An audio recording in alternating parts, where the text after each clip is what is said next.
Hello everybody, this will be my predictions on the invasion of Ukraine.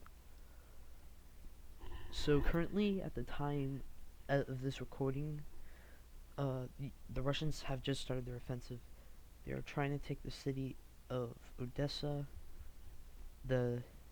launch an offensive from Crimea, and push in from their allies here and here, their uprising places. And I think they might be launching an offensive from Belarus too. Maybe it's even the Belarusians themselves. Anyway, this is what it looks like so far. And so here are my predictions on how Ukraine will defend this attack, where the defensive line will be, and when will they probably surrender. So let us begin. Let's start with the Russian offensive. The Russians are definitely going to start by taking out. They're probably going to start by pushing. Oh wait, my bad. Okay. And size must be bigger. Okay. So the Russians are probably going to start by pushing in from this part that they already are contesting for. They're probably going to push into here until they completely take over these two provinces. And it's going to look like something like this, kind of. Now, I think the Ukrainian army is not going to have materialized enough to defend from the Russians. So this is what's going to happen. Next, what they're probably going to do is probably launch a attack on Odessa. No, around Odessa. From Crimea, they're going to launch an attack. And they're also going to push in from Belarus. And maybe even into here, something like this. This is what it's going to look like. Now, the Ukrainians are kind of in a situation, because if the Russians get this port, then they're not going to be able to set up a defense line along the Dnieper River. So, yeah, that's a problem for them. So what eventually is probably going to happen is they're not going to make a defense line here. They're probably just going to fight the Russians, like, just to hold out for a little bit. Then what they're probably going to do is, once the Russians take all of these cities right here, they're going to set up a defense line. I'd say, let's see, there we go, color black. Okay, their defense line is probably going to go like, no, that's not good, that's not right, like something like, so the first one's going to go like this from Lviv. It's going to look like that. Then if that doesn't work, they're going to probably end up falling into the Carpathian Mountains, where they can defend from the mountains, which will be good for them. So this is what it's going to look like. Okay. Alright, so moving on with the invasion. The Russians are going to start pushing into here. Now, this entire time, they're going to have Ukrainian resistance, but it's not going to be that much because they don't really have the largest army. They're going to try pushing in on all sides. Not really much of a strategy. They're probably going to end up taking the port of Odessa. Let's just be honest here. I don't think the Ukrainians are going to hold it. With that, this little part of, like, Ukraine right here, it's either going to surrender to the Russians, or it's probably going to break off from the country. My assumption is that it's going to just surrender to the Russians without putting up a fight.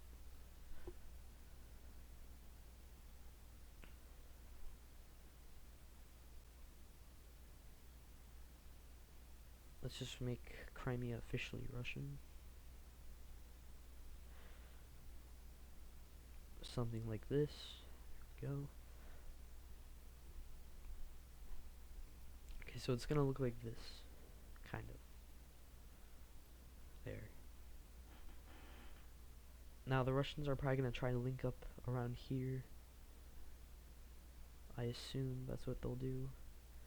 And this is what the front line's gonna look like. This is probably gonna lead into about 2 weeks of fighting, maybe even 1 week, depending on how much of their military, the Russians are gonna plan on using to launch these big offensives. Because I don't think Ukraine has enough manpower to stop.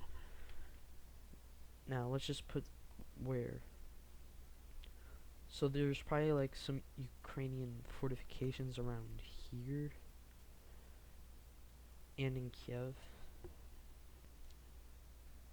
Maybe even like this kind of. And they're probably gonna start making some weaker ones around here.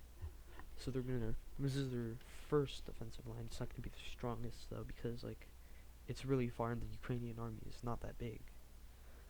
So yeah, they're probably not gonna have a lot of troops defending. But in Kiev, they probably will have a lot. So the Russians are probably gonna try attacking Kiev immediately. I doubt it's gonna work out. Because that's probably where the Ukrainians are focusing most of their energy. Then the Ukrainians are going to, Russians are going to push a little bit down here. They're going to still take more and more until they reach the Dnieper River.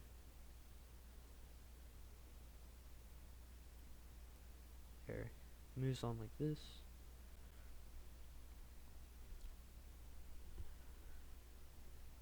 The casualties are probably not going to be that high, depending on if the Russians use blitzkrieg strategies to overwhelm the Ukrainians. But I don't feel like they're gonna like do encirclements and stuff. That's not this kind of war. It's just gonna be overrunning the enemy as quickly as possible. But now the Russians have reached the first Ukrainian defenses, but they're not gonna have that much trouble stopping it because, well, Ukraine is kind of probably collapsing at this point. Their government isn't really the strongest in the world, and yeah. So this is probably about after 1 month of fighting. This is probably what it's gonna look like. The Russians might just stop there, maybe start negotiating before fighting takes place, but I feel like the Russians are gonna try to break through Kiev. Now the Russians are probably gonna try encircling the city because, it's pretty weak, and the city of Kiev doesn't sit on the Dnieper River, so the Russians could try encircling it, which could work. Let's just say it did work. That would be a ton of Ukrainian casualties, and it would probably be a disaster. Now, all the while, you have supplies coming in from NATO and stuff, because like they don't want Russia to win this war because it will make them weaker. Now, I don't think that they're gonna intervene in this war, but I don't think they're gonna try to stop the Russians. Moving on, the Russians are gonna try to overrun all these fortifications along the Dnieper after making some bridgeheads. Probably around here there's gonna be one, maybe around here as well. And they're probably gonna try to make a pocket for the Ukrainians like this, and it's probably gonna work out, let's be honest here. That would be a lot of trapped Ukrainians that will probably surrender. Moving on, they're probably gonna try to make the same thing down here. However, I think the Ukrainians are going to leave this one.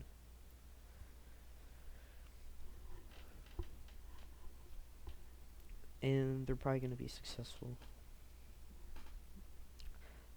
Now, the Ukrainians are probably gonna reset up more fortifications along here with their extra troops.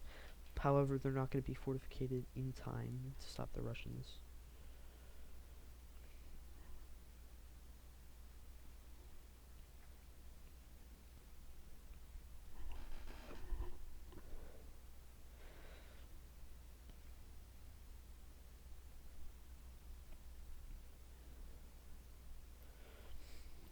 There we go. So this is what the front line will look like. Moving on, the Russians will attack around here, probably because it's a weak spot and they overran the first fortifications, because I colored it in there. The Ukrainians really are realizing they don't have much of a chance of holding this. So what happens is they decide that it's time to retreat into their defensive line, which they do. That or they have already surrendered. In real life, that's probably what's going to happen. They're just going to surrender. Because there's no way the Ukrainians are going to hold at all. Maybe in Kiev for a little while, but then it's just going to stop. There's no way the Ukrainians are going to be able to hold. Yep, so all this is done. Now the Russians have reached the Ukrainian defense line. They're going to have trouble breaking through. They're not going to be able to do it just with tanks. So they send a fresh army to help get the defensive line.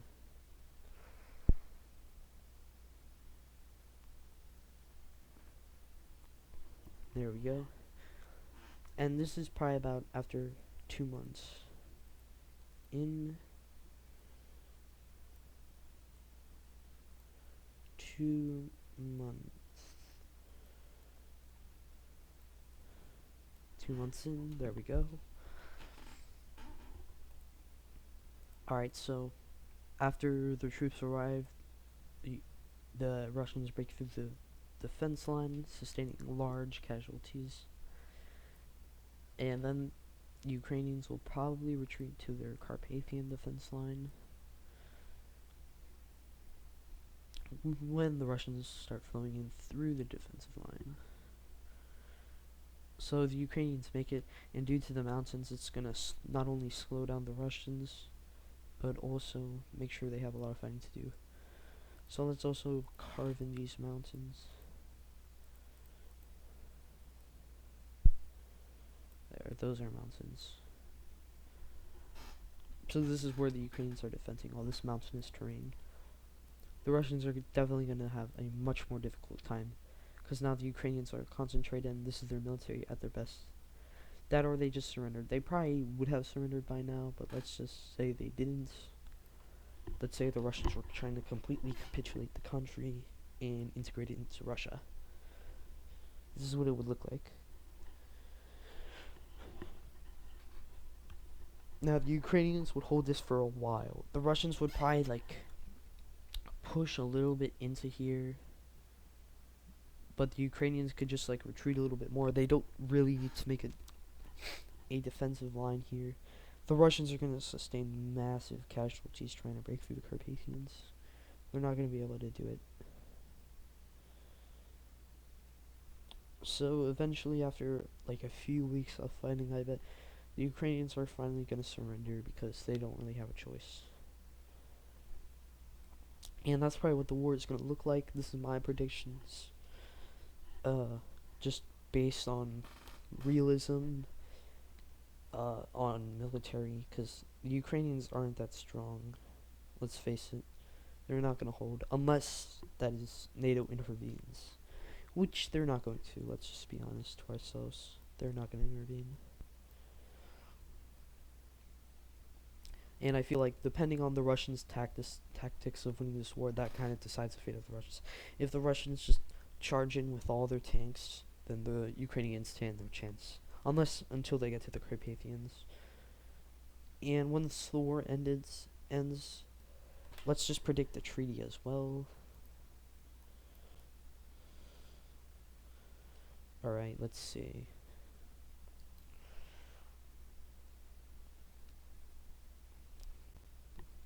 I feel like the most realistic treaty is simple.